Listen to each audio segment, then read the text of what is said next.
Hey guys, tonight we step quietly into the Roman Senate Hall at dusk, a place that's less the cool marble sanctum you'd imagine, and more a chaotic hive of politicians nervously fussing with their togas. The lamps are already lit, casting gold pools of light onto senators clustered in little knots, each one trying to look more dignified than the last.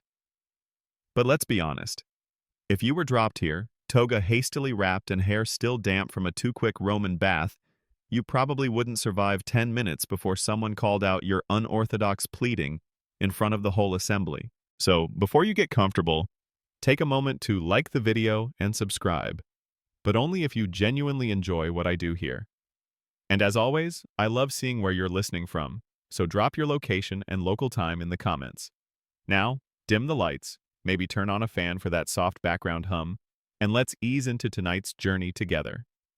The marble underfoot is cool, and each step echoes in the cavernous hall. You notice at once that everyone, no matter how important or ancient, seems deeply, even existentially, concerned with the precise drape of their toga. Imagine if modern senators obsessed as much over pant creases as they do over policy. The air is thick with the gentle shuffle of feet, the rustle of starched wool, and, every few minutes, the discreet whisper of a servant adjusting a stubborn fold. On one side, a cluster of gray-haired elders argues in surprisingly soft tones about the proper width of the purple stripe that runs along their togas, the famous latus clavis, while a younger senator desperately tries to hide a tiny wine stain under his arm. Over by the podium, a nervous new appointee smooths and re-smooths his hem, triple-checking the folds, as if the fate of Rome depended on it. Spoiler, to him, it does. Historians still argue whether these obsessions sprang from genuine pride or good old-fashioned Roman competitiveness. Some say it's just status anxiety, the kind you feel when someone at work has a slightly shinier coffee mug than you. But there's also the truth that, for a Roman senator, the toga wasn't just clothes. It was a billboard for your honor, lineage, and let's be honest, your laundry budget. Here's a mainstream fact. The Senate met in togas of the brightest white they could muster, signaling their purity of character. Quirky tidbit? Senators often hired full-time servants called vestipliti, the original personal stylists, whose only job was to help their boss wrangle the miles of fabric into something resembling authority. There's an odd comfort in watching everyone else sweat the small stuff too. You'd think such a serious room would be all solemnity and stoicism, but there's always someone with their toga caught on a bench or, worse, inside out. If you listen closely, you can catch a whisper about Senator Gallus, who once tripped on his hem and crashed into a marble pillar, becoming the only Roman to inspire both a new folding technique and a cautionary poem. Tonight, you drift from group to group, the hum of debate soothing as a distant rainstorm. The evening sun is almost gone, replaced by torchlight flickering over faces both bored and intent. You watch an aide sneak in, clutching a battered scroll and what looks suspiciously like an emergency needle and thread. Toga drama never ends, even at bedtime. A few senators gesture for silence, ready to begin the night's real debate, a motion on whether the toga's edge should be straight or gently scalloped. It's hard not to smile. Out of all the problems facing Rome tonight, this is the crisis. And as you settle back, listening to the rise and fall of voices and the soft rustle of wool, you realize there's nowhere else in history quite like this. You find yourself slowly drifting toward the back of the Senate chamber, where the light is dimmer, and the mood is less performative. Here, away from the heated debates, a small knot of junior senators is doing what junior senators always do, trying to look like they belong while desperately hoping no one asks them anything. One of them, you notice, is absolutely tangled in his toga. Not metaphorically. He's literally looped it twice around his left arm and is now trying to pretend it's intentional. Spoiler, it's not. The toga, for all its legendary status, was not user-friendly. It was a heavy, semicircular piece of wool fabric that could stretch up to 20 feet wide and 6 feet long. And while that might sound cozy, imagine trying to drape a weighted blanket around your body without pins, buttons, or mirrors. Every single morning. You don't so much put it on as negotiate with it.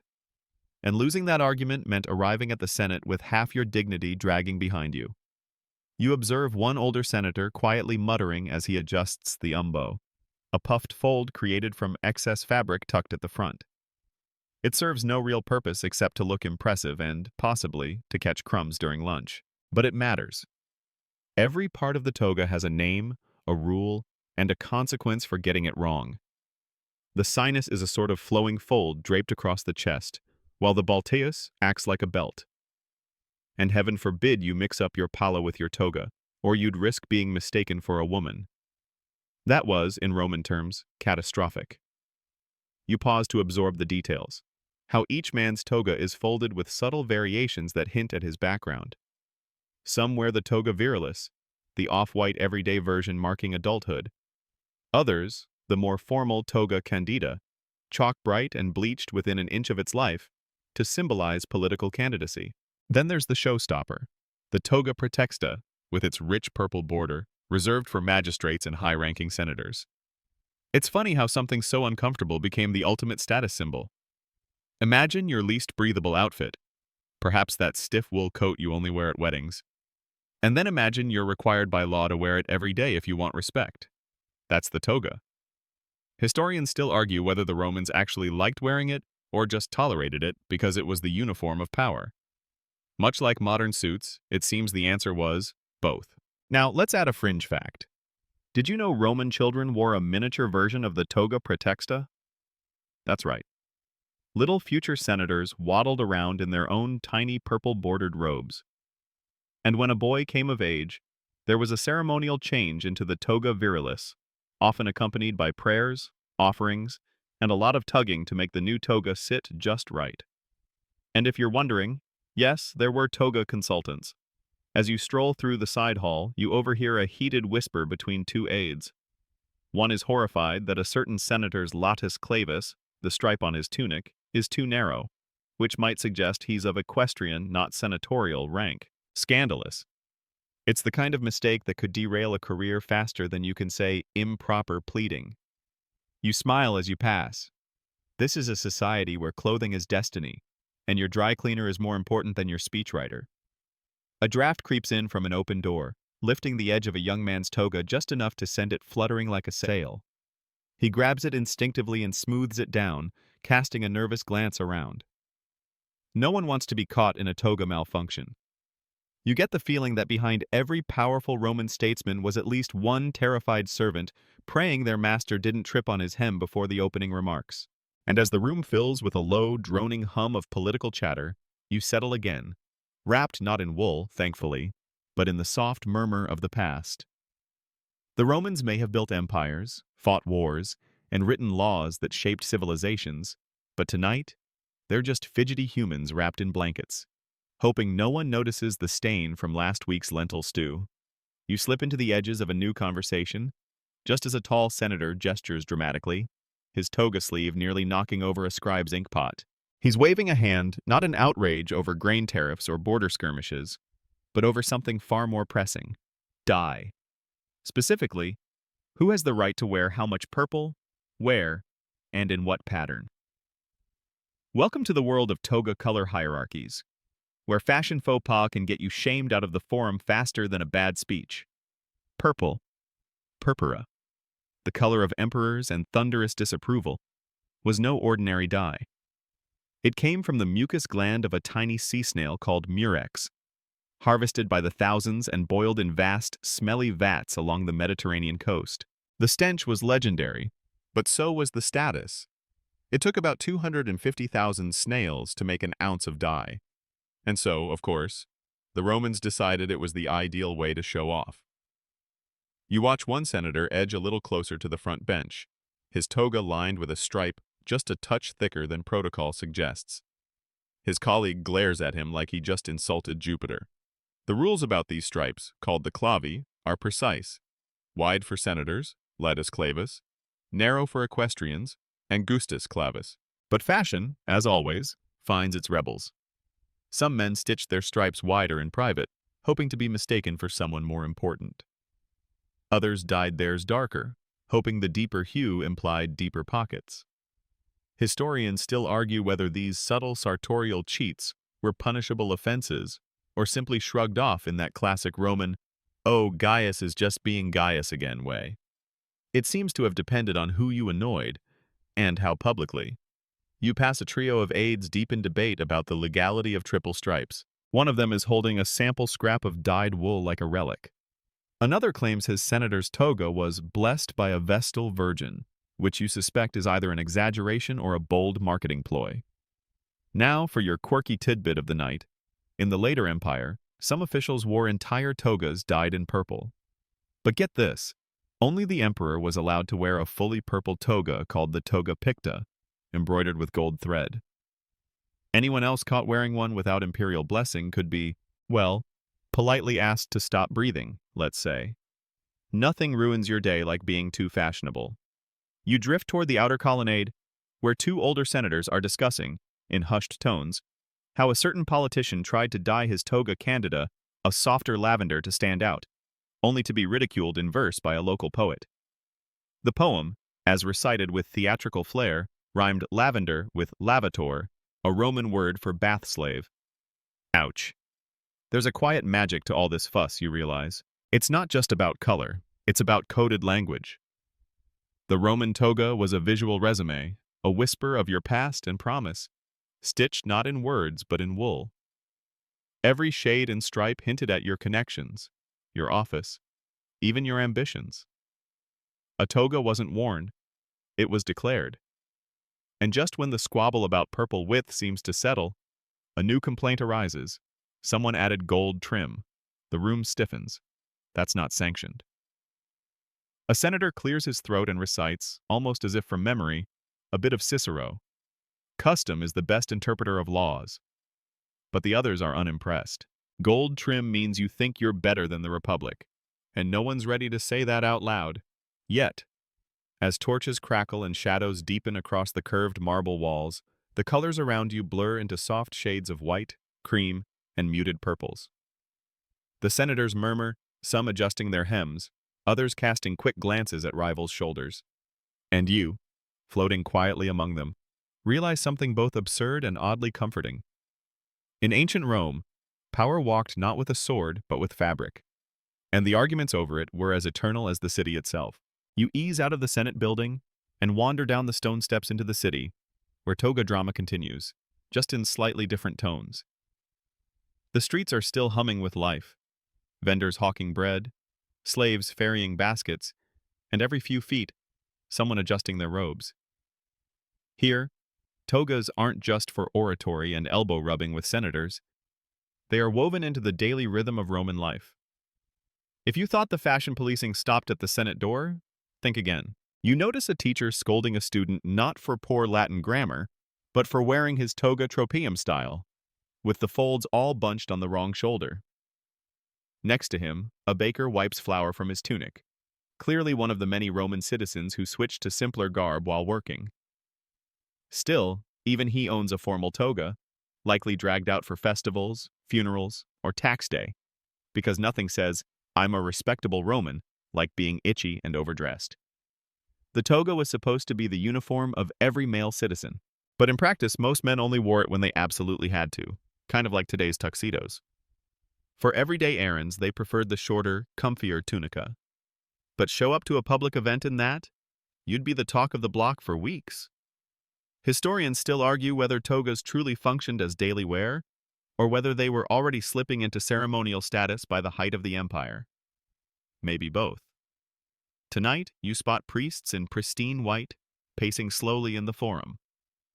Their togas are trimmed according to ritual protocol, creased with care, the folds symmetrical as a temple frieze. One is balancing a bowl of incense as he walks, somehow managing not to trip on the excess fabric. Across the square, a magistrate leans against a column, his toga longer than most. He's clearly making a statement.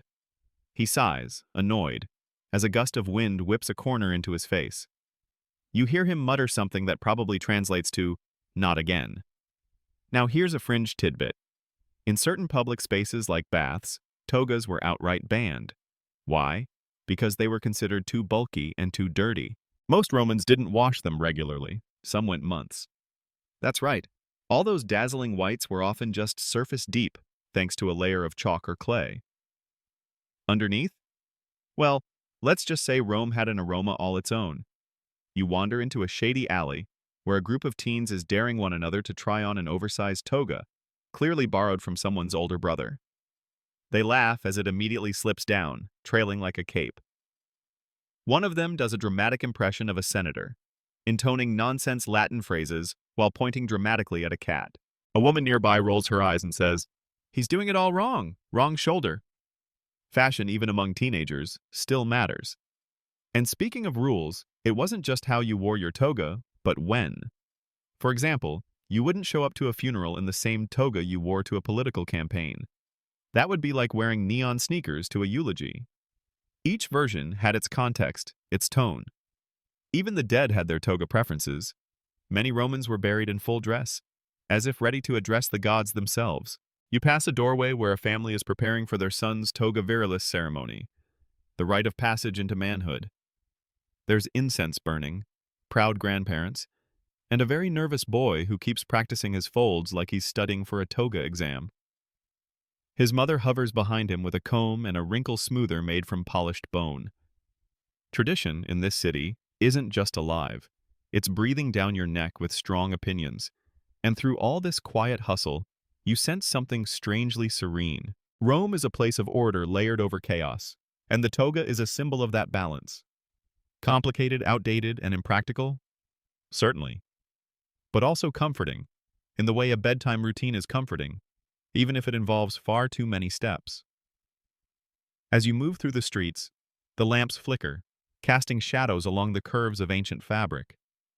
The city hums, and so does your mind, softly, gently, like the rhythm of a cloak settling into place. You find yourself pulled by a curious scent, sharp, briny, and faintly metallic, until you arrive at a low stone building near the riverbanks. This is no grand temple or stately forum. It's something far more pungent, a Roman dye workshop. Here is where the magic and the mess of toga color truly begins. Because, believe it or not, the obsession with toga shades starts with snails. Lots of them. Inside, the air is warm and wet, heavy with the unmistakable aroma of decay and seawater. You hold your breath, but it doesn't help much.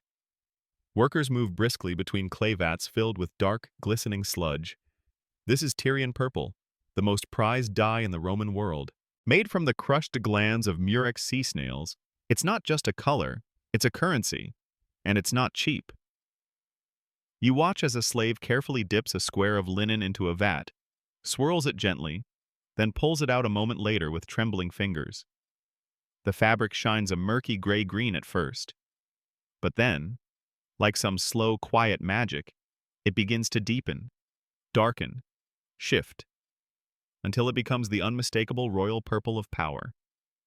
Historians still argue whether the dye's prestige came more from its beauty or its smell, because if you wore Tyrian purple, everyone knew you could afford the stench. One quirky tidbit? In some port towns, people refused to live near the dye houses unless paid handsomely, or promised unlimited laundry services. Even the rats, it was said, preferred other neighborhoods.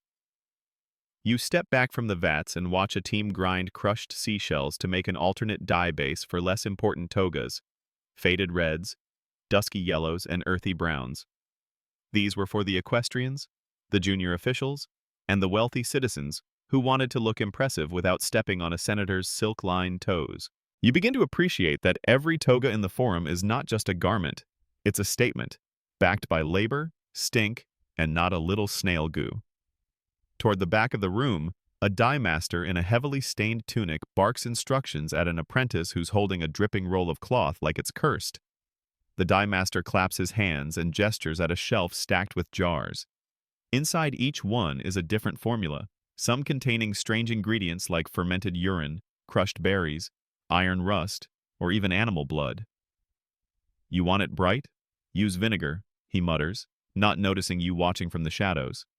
You want it bold? Use patience, and maybe some donkey hair. You imagine the journey of that fabric from this sticky, dye-soaked room to the shoulder of a powerful man in the curia. The transformation is almost laughably dramatic, kind of like turning mud into metals. But Romans thrived on that contrast. From humble origins to high ceremony, that was their whole deal. Now for a historical fact. Tyrian purple was so valuable, it was sometimes worth more than its weight in gold. In fact, by the time of the late Empire, only the emperor could legally wear a toga completely dyed in the stuff. Anyone else trying to go full purple was risking more than fashion criticism. They were risking imperial wrath. Still, stories abound of daring politicians sneaking in a little extra tint here or there, daring fate one hemline at a time. You wander back outside, grateful for the breeze, and notice a merchant showing off a bolt of red-dyed wool to a crowd. He claims it's almost purple, but from here you can see it's more maroon, or maybe beetroot if you're being generous. Still, he's shouting about emperor-level vibrance and hand-crushed sea essence, which sounds exotic enough to convince a few curious buyers. A child nearby, dressed in a tunic the color of sand, tugs on his mother's hand and points at a deep blue garment hanging on a rack. "Can I wear that when I grow up?" he asks. The mother chuckles. "Not unless you become a consul." The child shrugs. "Okay, but I want one with sparkles." Sparkles aren't technically legal under Roman sumptuary law, but you admire the ambition. As the sun begins to slip behind the rooftops and the river takes on a dusky shimmer, you realize the power of color here isn't just about fashion, it's about aspiration. These dyes, foul-smelling as they are, fuel dreams. Every toga is a whispered promise of importance, of status, of being noticed. And even as night falls, the colors linger, in shadows, in stories, and in the folds of every proud Roman's robe. You drift now toward the quiet side of the Forum, where a handful of senators stroll after the day's final vote. The sky is painted with soft amber hues, and the marble glows faintly under the fading light. One man stands out, not for his wealth or age, but for his incredible whiteness. Not his skin, of course, but his toga. It shines so brightly in the dusk that you wonder if he's been bleached by the gods themselves. But no, he's simply wearing the toga candida. This special gleaming white robe, worn by those running for public office, is the ancient world's version of a campaign suit, only heavier, scratchier, and requiring an entire team of launderers working overtime to keep it glowing. The name itself comes from candidus, Latin for shining white, and from it we get the word candidate. So yes, politics has always involved creative branding. You trail behind the man as he nods graciously to bystanders. His posture is perfect, his folds symmetrical, his smile practiced. He's the Roman ideal of humility carefully engineered. He even has 2 slaves following him, one carrying scrolls of endorsements, and the other carrying a backup toga, just in case the first one absorbs too much reality. Historians still argue whether the spotless toga candida symbolized genuine moral purity or was just another piece of theater. Certainly, many candidates wore it as a statement of virtue, while quietly bribing voters behind closed doors. One fringe tidbit: it was rumored that some men used crushed chalk or powdered marble to whiten their togas right before entering the Forum. Others rubbed their garments with fuller's earth or clay paste to create that blinding glow. It worked great, until it rained. Tonight, you compare that snowy radiance to the more subdued hues around you. The average Roman citizen wore an off-white toga virilis, often stained from daily use and whatever the city air threw at it. Without bleach or synthetic detergent, keeping a toga white was a heroic act, possibly even a delusional one. Yet it mattered. You pass a public laundry, one of many full onychae scattered across the city. Inside, the rhythm of stomping echoes like distant drums. That's not metaphor, it's literal. Roman launderers, or fullones, stomped clothes in vats filled with water, clay, and fermented urine. Yes, urine. Collected from public urinals and stored in giant jars, this ammonia-rich liquid was the key to breaking down oils and brightening fabric. So next time you complain about detergent, be thankful your soap doesn't come with a nose plug. The man in the toga candida walks on, blissfully unaware, or perhaps deliberately pretending, that he owes his spotless glory to someone else's footwork and someone else's pee. You pause as he greets another senator, this one wearing the more austere toga pula, a dark wool garment worn during mourning. The contrast is stark. Gleaming white versus heavy gray, hope versus grief. And yet, both demand a certain dignity. a certain choreographed solemnity. In Rome, emotions were worn as fabric. As night falls deeper, lamps flicker on along the colonnades. The candidate disappears into a crowd, his white robe now blending softly with the torchlight. You hear murmurs, some admiring, some cynical. He must be spending a fortune on chalk. That smile's too wide for a real Roman. At least his folds are tidy. You linger on a bench, listening. Around you, the city begins to quiet. The toga candida has faded into the streets, but its message lingers. Appearances matter. In a society where virtue is fabric deep and reputation is stitched by launders and dye masters, whiteness isn't just color, it's currency. And so you sit in the cool of the evening, letting the softness of whitewashed ambitions lull you into a warm calm. Even as the marble cools and the stars rise, the Romans remain, ever folding, ever whitening, ever hoping to be seen.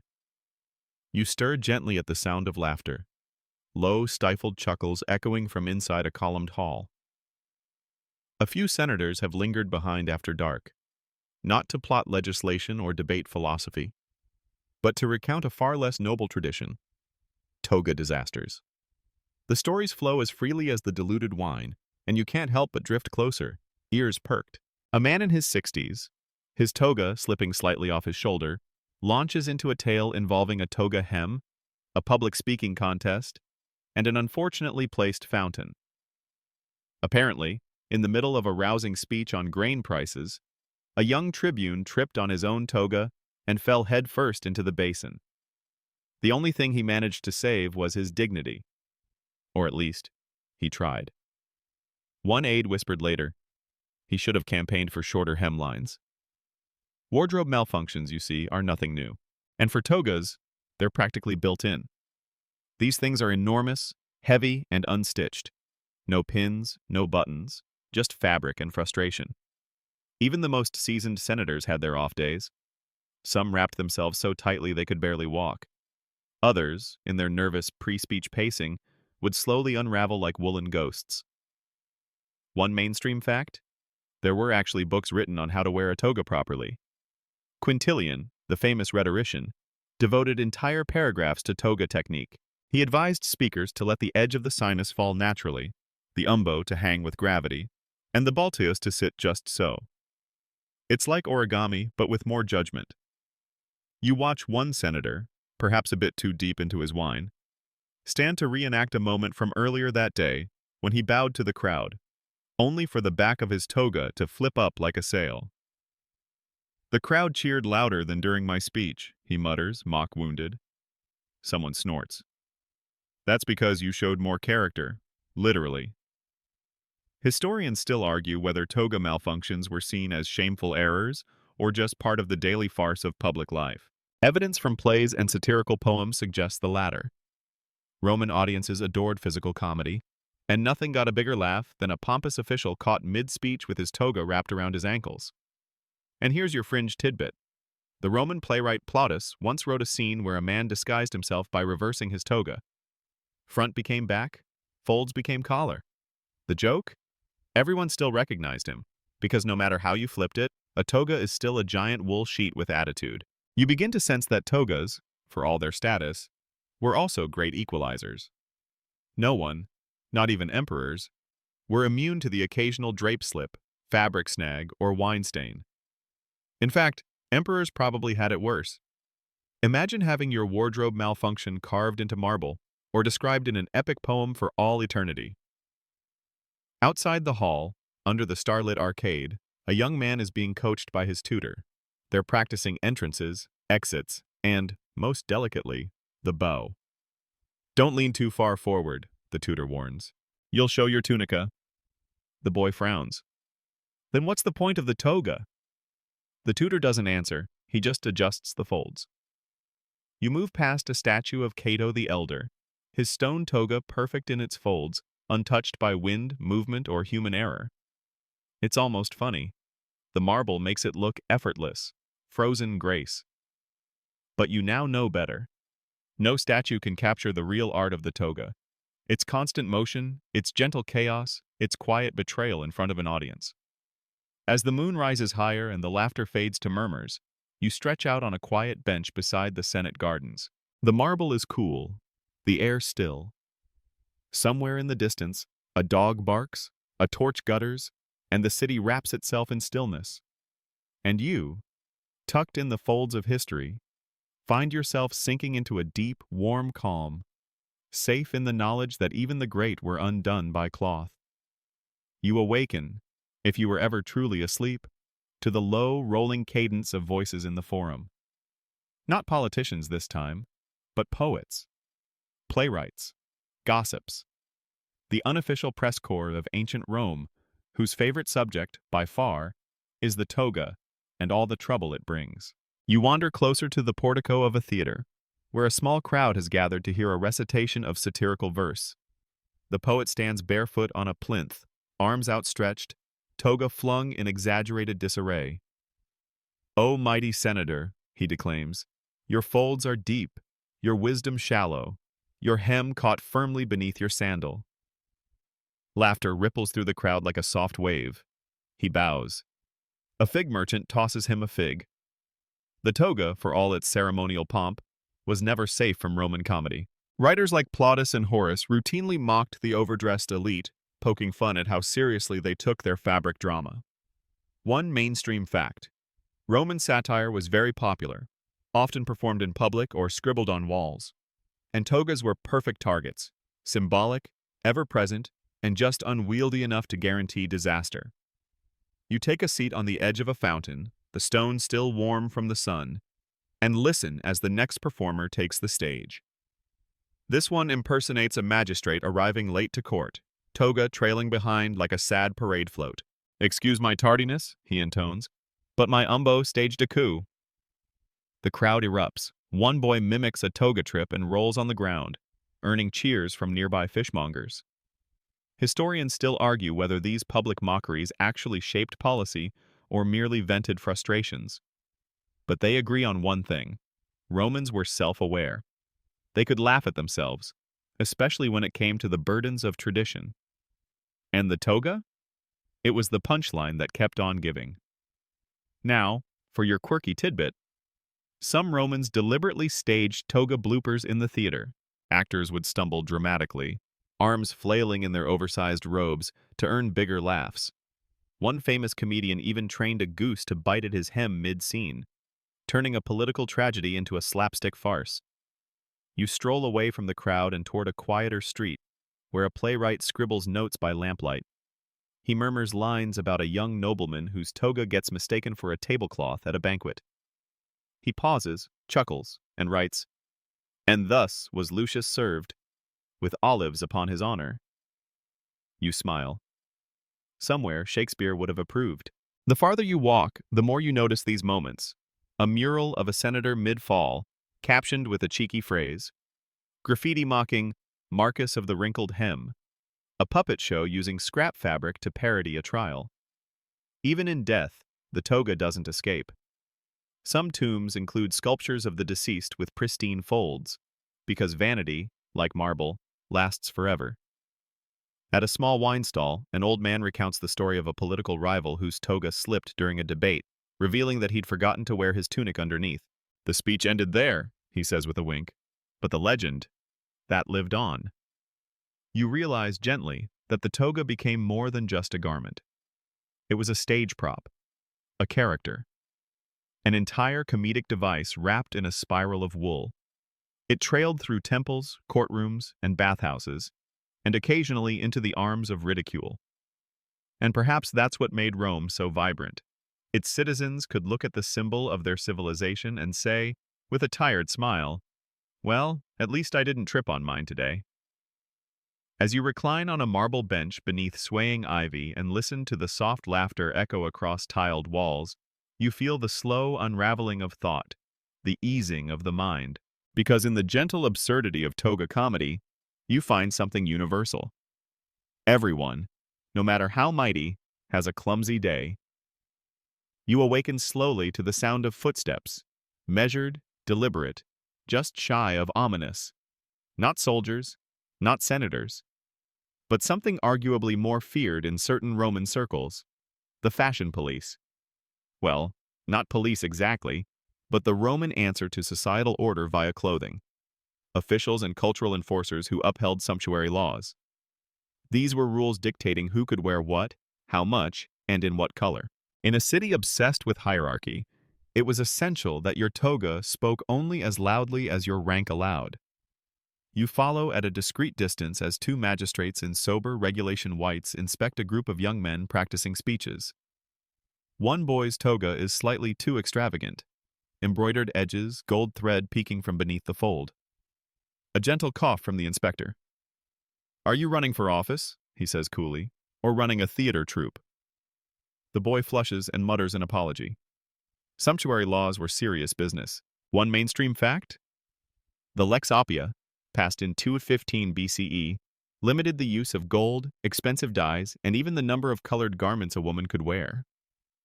Though originally enacted during wartime, the spirit of the law lingered for centuries. Rome was built on the idea that visual restraint equaled virtue, and nothing signaled that faster than a plainly draped toga, free of unlawful flair. Still, as with most rules in Rome, the clever found their loopholes. Some lined their togas with luxurious fabric inside, hidden from view. Others paid fines as a kind of tax on vanity. Historians still argue whether these laws were genuinely enforced or simply symbolic guidelines meant to placate the moralists in the Senate. Either way, the outcome was the same. Appearances mattered, but appearances also knew how to play the game. You stop near a marble pillar and listen to a conversation between two tailors. "I added one extra stripe," one says with a wink. "Barely visible unless you're counting." The other nods. It's not fashion, it's ambition in disguise. Now, for your quirky tidbit. During Emperor Augustus's reign, there were public inspectors known as aediles, who could fine citizens for wearing inappropriate clothing to certain events.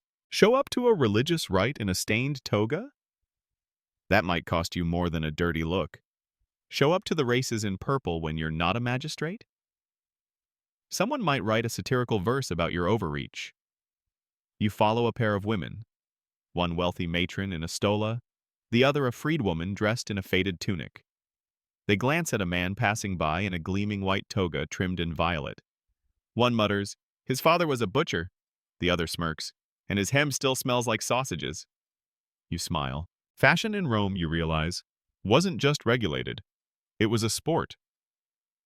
At the market square, a debate breaks out between two philosophers. One insists that simplicity in clothing leads to moral clarity. The other points to his purple sash and says, "Beauty inspires virtue." Their students take notes as if truth can be folded like laundry. And it's not just about the law, it's about visibility.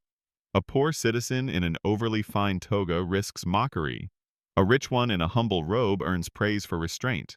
And somewhere in between lies the delicate balance of Roman performance. Never too much, never too little, always just enough to suggest you might be more important than you actually are. As the sun dips lower, casting long shadows across the marble steps, you feel the city quieting once again. The fashion enforcers have gone. The tailors are closing shop. And the togas, white, brown, purple, frayed, embroidered, flutter gently like leaves in a garden of ambition. You lean back against the pillar, eyes half closed, and think about how exhausting it must have been to live in a society where even your laundry was political. But there's a strange peace in it too. Because when everyone's competing to look the part, the smallest stain can make the biggest statement. And sometimes, being forgettable is the safest way to survive. You drift into the outer districts now, away from the gleaming marble and polished sandals of the Forum. Here, the streets are narrower, the togas fewer. Because this is where Rome's non-citizens live. The foreigners, the laborers, the outsiders, and most of them don't wear togas at all. You pass a market stall run by a Syrian merchant, his tunic dyed a warm orange, and tied at the waist with a strip of embroidered linen. Nearby, a Nubian metalworker wears a simple wrap and an amulet shaped like a lion's head. These are men of substance, of skill, but not of status, at least not by Roman standards. For them, The toga isn't just uncomfortable, it's forbidden. That's the unspoken rule. The toga is for citizens. Women didn't wear it. Slaves couldn't wear it. Foreigners, even those who lived in Rome for decades, weren't allowed to drape themselves in its folds. It wasn't merely fashion. It was identity, bound up in legal privilege and political recognition. You notice a woman standing near a bakery stall, wearing a long flowing garment called a stola, cinched with a decorative girdle. Her hair is braided high, her expression alert. She glances at your passing form. In Rome, this is the proper attire of a matron, a citizen's wife. If she wore a toga, it would be scandalous, literally. Because in Roman slang, a togaed woman was a woman of ill repute. Historians still argue whether this label came from actual brothel uniforms or just harsh societal metaphors. Either way, you didn't want to be seen in one. And here's a quirky tidbit. In rare legal cases, female defendants who lost certain rights could be forced to wear a toga in public as punishment, a visual marker of dishonor. The clothing of privilege becomes the badge of disgrace.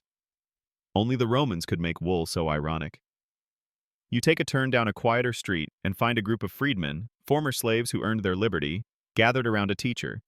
They're practicing public speaking, clearly preparing for citizenship petitions. One man stands tall, though his tunic is patched. "One day," he says, "I will wear the toga, and I will not trip over it." Laughter breaks out, warm and full of hope. In a side alley, a tailor's apprentice unrolls a faded bolt of fabric. She holds it against her shoulders and poses in the torchlight. Just for fun, just to see. Her brother scolds her. "That's not for us." She shrugs. Yet. You sit on a low stone ledge and look at the people moving through the street. Some with laurel wreaths, some with baskets, some with scrolls tucked under arms. The city is alive, and the toga, absent here, is almost more powerful in its absence. Because it doesn't just clothe the wearer, it marks the boundaries of belonging. Still, people find ways around the rules. One man has sewn a false purple stripe into his tunic, visible only if you squint. Another wears a toga only inside his home, parading in front of guests like a stage actor. "I do it for practice," he insists. "So I'll be ready when Rome is ready for me." Is that delusion? Or faith?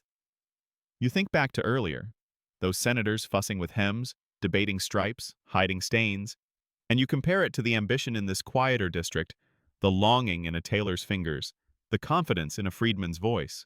There's dignity here, too. Not stitched by birthright, but by grit. The street grows darker, but not quieter. A flute plays in the distance. Someone sings an old poem about Romulus. The toga, somewhere else in the city, continues to sweep across marble floors and catch on the corners of politics.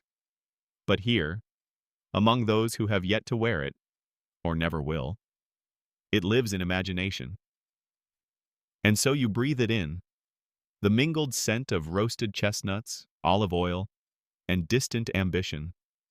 Because sometimes, the fabric of a society is best seen from its frayed edge. You follow the faint sound of music and laughter toward the Campus Martius, the wide open space where Rome breathes a little easier. Tonight, it's alive with celebration. You arrive just in time to see a parade forming, and it's not the solemn, shoulder-straight kind. This is a festival, and the togas here are a little less stiff, a little more adventurous. Bright sashes, colored trims, even a few questionable gold tassels flap in the evening breeze. Laurel wreaths are perched at playful angles, and sandals are dusted with rose petals. You spot a group of youths practicing a synchronized dance routine, togas tucked up over their knees for movement, revealing surprisingly well-worn tunics underneath. So much for dignity. At the edge of the plaza, a food vendor is selling honeyed dates, and a young couple, both clearly citizens, are arguing over which toga looks more triumphant. "Yours looks like you borrowed it from a statue," she says. "And yours," he replies, "looks like you fought a goose to put it on." Romance in Rome often comes with wrinkles. These public festivities, games, holidays, parades, offered one of the few times Romans could relax the toga code. It was understood that function occasionally had to trump form, even in the capital. So hems were pinned, folds were shortened, and sashes were creatively interpreted. You join a cluster of musicians lounging on low steps. One of them, in a toga that's been re-dyed into a gradient of faded greens, plucks a lyre and hums an old marching song. They say this tune was played when Caesar returned from Gaul, he says. Back when everyone wore togas, even the goats. You're not sure that last part's true, but you let it pass. Historians still argue whether these festival togas counted as formal dress or glorified cosplay. Some scholars suggest they were a practical response to the sheer physicality of Roman celebration, dancing, eating, wrestling, shouting blessings to Jupiter. Others believe they reflected a subtle rebellion against the stiff decorum of the Senate. Either way, the result is the same. Romans in motion, dressed in garments that were equal parts history and hilarity. Now for your quirky tidbit, during certain holidays like the Saturnalia, togas could be worn backward, or inside out, or not at all. That's right. Clothing rules went topsy-turvy. Slaves were served by masters, and traditional garments were mocked. A toga inside out wasn't a scandal, it was a statement. A very wrinkled, wine-soaked statement. You walk past a stage where amateur actors are performing a farce. One character, a mock senator, trips over his trailing toga, then uses it to sweep the floor. The crowd howls. Another character emerges in a toga made entirely of linen napkins. He proclaims himself tribune of the breadline. The crowd howls louder. Somewhere in the audience, a real magistrate chuckles, his own official robe dotted with wine stains. You stop near a fountain where a group of children are reenacting the day's parade. One boy, clearly playing the emperor, wears a towel for a toga and demands grapes. Another, playing a senator, protests. "We can't start until I fix my Baltius. It keeps strangling me." And just like that, the toga's most sacred elements become childhood play. As you sit down beneath a tree heavy with blossoms, the festival wins into its softer moments. The music quiets. The laughter fades into background murmur. Togas crumple into resting shapes as people recline, full and sleepy. Laurel crowns slip gently down brows. Someone begins to snore. You close your eyes just for a moment and imagine the fabric of the city, colorful, imperfect, alive. In this moment, the toga is not just an emblem of pride or policy. It is shared experience, community ritual, collective costume. It's silly and serious, noble and ridiculous. And, like all great traditions, it folds itself into memory. Morning light stretches across the rooftops as you follow the winding scent of soap, steam, and, oddly, wet wool. You've arrived at one of Rome's most essential, least glamorous institutions, the Folonica, the laundry house. And today, it's toga washing day. You step inside a low building where workers stomp rhythmically in ankle-deep vats of murky liquid, pounding togas with their feet like wine grapes. But this isn't the spa. These are the full-owns, launderers, working through Rome's endless demand for clean fabric. Their clients? Politicians, lawyers, priests, and anyone else with a toga too stained to bluff through another ceremony. The smell hits you fast. Sharp ammonia mingled with clay, and something that smells suspiciously like vinegar. That's no accident. A mainstream fact? Roman laundries used human urine, rich in ammonia, to clean clothes. Collected from public urinals called piss pots, yes, really. The liquid was mixed with water and fuller's earth to lift stains and brighten whites. Rome took sanitation seriously, just not in the way you'd hope. You watch one worker lift a drenched toga and slap it across a flat stone slab, rubbing it with a paste made of chalk and ash. Another uses a wooden paddle to beat the water from a senator's robe with the enthusiasm of someone settling a personal score. "That's the third stain this week," she mutters. Historians still argue whether fullers were respected craftsmen or merely tolerated for their usefulness. Some inscriptions praise them as vital tradesmen. Others suggest they were avoided in social settings, probably due to the smell. But make no mistake, without them, Rome's shining ideals would be stuck under a layer of olive oil and street dust. You pass a drying line where togas billow in the breeze like tired flags. One is patched near the hem, discreet but visible. Another has been re-dyed to cover a wine spill. And one bears faint scorch marks, the result of an impatient client demanding faster drying near a flame. There's a note pinned to it. Next time, don't hover. Quirky tidbit? Some fullers offered optional services like scenting the fabric with herbs, rosemary, lavender, even crushed myrtle. A well-laundered toga didn't just look clean, it was supposed to smell like someone important.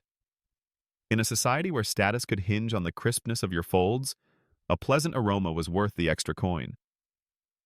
You watch a boy practicing folds under the watchful eye of a vestiplicus, a toga dresser. These were specialist servants whose sole purpose was to prepare and drape the toga on their masters each morning. It could take upwards of an hour. One incorrect tuck, one uneven drape, and your whole day could unravel, sometimes literally. Near the entrance, two clients bicker over whose toga was returned with more wrinkles. One gestures toward a crease near the sinus. "I have a court appearance," the other snorts. "You're lucky yours even has a sinus left." The fuller just shrugs, holding up her paddle like a trident. As you leave the laundry, a woman in a faded stola hands a folded robe to a young man. "Be careful," she says. "This toga's cleaner than your soul." He laughs nervously. "Then I'd better walk slowly." You find yourself back on the sunlit street, passing men on their way to temples, tribunals, or tea shops, their togas bright, pressed, slightly stiff. None of them spare a glance for the women still wringing out cloth behind them, or the boys mopping clay from the stones. And yet, it's thanks to those quiet hands that Rome remains dignified. You sit for a moment under a fig tree, watching the wind tease a hem here, a fold there. The toga, for all its grandeur, lives or dies by its maintenance. It's not just a symbol, it's a process. A battle between grime and grace, fought daily, invisibly, with water and patience. And as the breeze carries the last traces of lavender and vinegar past your nose, you can't help but smile. Even emperors had to deal with laundry. The sun dips lower now, casting honey-colored light across the stone streets. You find yourself in a quieter quarter of the city, one where Latin mixes with foreign tongues, and Roman sandals step lightly on foreign soil. You're far from the Senate now, deep in the provinces, where the toga takes on a different life altogether. You've arrived in Roman Gaul, where local officials still wear the toga, but with regional flair. The fabric's a little thicker to fight off the damp, the folds a bit simpler. No need to impress a marble bust when the nearest statue is a mile of forest away. A magistrate steps out of his home, carefully adjusting his robe. It's a toga praetexta, yes, but dyed a faint local green, just enough to raise eyebrows back in Rome. Historians still argue whether provincial togas were signs of Romanization or acts of subtle rebellion. Some governors encouraged local leaders to adopt Roman dress, seeing it as a civilizing influence. Others merely tolerated it. The result? A patchwork empire of draped citizens, each version of the toga speaking with a different accent. You pass through a villa courtyard where a teacher corrects a Gallic boy's posture. "No, no, the umbo does not go under the elbow." The boy rolls his eyes. "Why not just wear trousers?" The teacher gasps as if struck. "Because then you'd look like a barbarian." From behind a fig tree, someone chuckles. A donkey brays. Quirky tidbit? In some eastern provinces, local elites added golden chains or colored tassels to their togas, a practice strictly frowned upon in Rome, but often overlooked out here. One Syrian official even lined his robe with silk. "It keeps the wool from itching," he claimed. "Besides, who's going to report me? My goat?" You enter a bustling market in a North African port city, where Roman merchants argue in Greek, and a few wear their togas with visible discomfort. It's hot, far too hot for wool. Some have shortened theirs, trimming excess folds, or stitched them in place. A creative workaround, sure. Also, wildly illegal. A soldier passes and raises an eyebrow, but says nothing. In Judea, you're told, the toga is often left at home altogether. Locals favor robes and cloaks that suit desert winds and cultural customs. But Roman tax collectors still wear theirs, crisp, cream-colored, and totally impractical for sand. They look like spilled milk wandering through a spice bazaar. One merchant nearby jokes, "You can always find a Roman in a crowd, just follow the sweat trail." Someone else adds, "Or the complaints." And here's a mainstream fact. The expansion of the Roman Empire didn't just bring roads and laws, it brought fabric. Togas and tunics became part of Roman identity, but only as far as people were willing to tolerate them. In Britain, soldiers adopted local cloaks. In Egypt, togas were worn at temples but shed the moment anyone left a ceremony. Rome insisted, but the provinces adapted. You pause near a fountain in Iberia, where two men, one Roman, one Celtiberian, are discussing a new decree. The Roman points to the scroll. It says all council members must wear the toga in session. The other sighs. Fine, but only if I can wear sandals with fur. They shake hands. Compromise, toga style. As twilight sets in, you look out over the port. Sailors unload bales of fabric from ships, linen, wool, cotton from the east. Some will become tunics. Others will be cut and folded and sworn into duty as togas. And somewhere, in some distant forum, a senator will wrinkle his nose and say, "It's not quite the Roman way." But Rome, you realize, never truly fit into one robe. It was an empire of many hems, stitched, altered, refolded across miles and centuries. Each toga outside the capital carries a little Rome, a little not Rome, and a lot of someone trying to walk both roads without tripping. And so, you sit with this thought, the sea breeze in your hair, the sound of foreign dialects rising like birdsong. The toga, wherever it wanders, never quite forgets where it came from. But neither does it mind picking up a few new wrinkles along the way. You walk slowly now, the stars peeking one by one above the rooftops. The city has grown quieter, softer, as if Rome itself were slipping into something more comfortable. And it's here, in the dim lamplight, that you begin to notice what's missing. Where once there were proud folds sweeping the streets, now you see simpler garments. Tunics, cloaks, even trousers on some bold soles. The toga, for all its centuries of dominance, is fading. Not suddenly, not with scandal or revolt, but with a kind of collective shrug.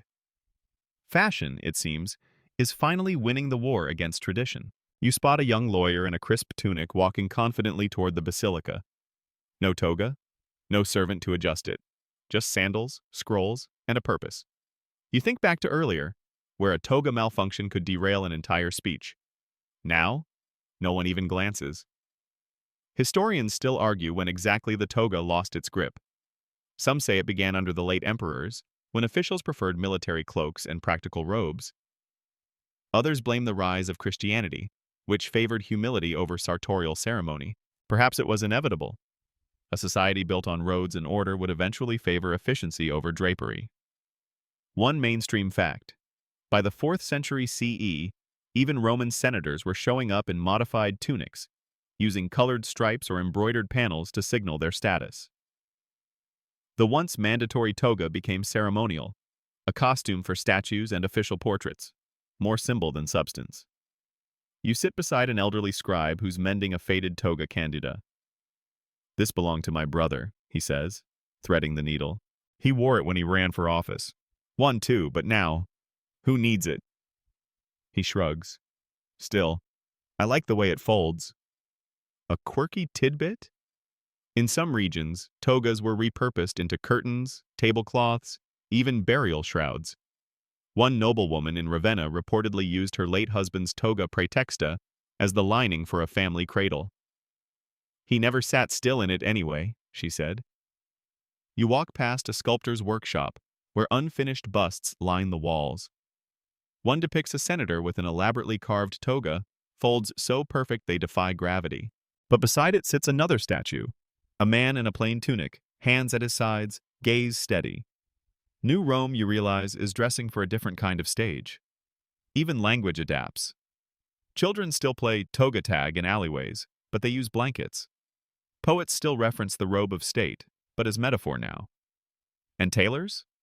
They're learning new shapes, sharper cuts, easier buttons. The vestiplici, once vital household staff, now teach folding techniques as party tricks. You pass a temple courtyard where a single priest, old and reverent, adjusts his pristine toga before stepping into the atrium. He moves slowly, precisely, one hand anchoring the sinus, the other smoothing the umbo. No audience watches, no crowd applauds. But the folds are perfect. Because sometimes, even when the world moves on, tradition lingers. Not for power, but for peace. And in that moment, You see the toga not as a lost habit, but as a quiet kind of memory, a whisper of marble days and sandal steps, a reminder of what Rome once thought made a man dignified. Not weapons, not wealth, but the discipline of dressing with care. You sit for a while longer as lamps are extinguished one by one, and even the breeze slows to a hush. The toga, for all its weight and fuss, has draped itself across centuries. It may no longer march, but it still rests quietly on the shoulders of memory. You find yourself returning to the Curia Julia one last time, the Senate building resting now in nighttime stillness. The torches have burned low, casting soft halos across empty benches. No voices argue here anymore. No hems are being adjusted. Only shadows move across the marble, slow and content.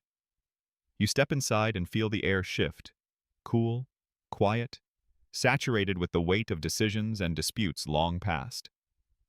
And there, in the far corner, forgotten by time and perhaps on purpose, rests a single toga, folded neatly on a wooden stool. No name attached, no status embroidered, just wool, plain and clean, waiting for a morning that may never come. You move closer, running your hand just above the fabric, feeling not the threads, but the lives layered into it.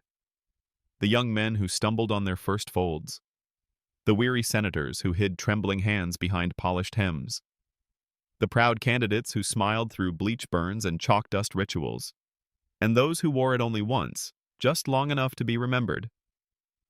The toga, for all its absurdities, never pretended to be easy. It asked much: patience, poise, posture, sometimes even the humility to admit defeat to a piece of cloth. But in doing so, it gave structure, an outer form to the inner aspirations of Roman life. Historians still argue whether the toga was ever truly comfortable, or if its popularity was simply inertia dressed in tradition. Yet no matter the discomfort, the complaints, or the inevitable wrinkles, one thing is clear: the toga endured not because it was easy to wear, but because it meant something when you did. A quirky tidbit to carry with you.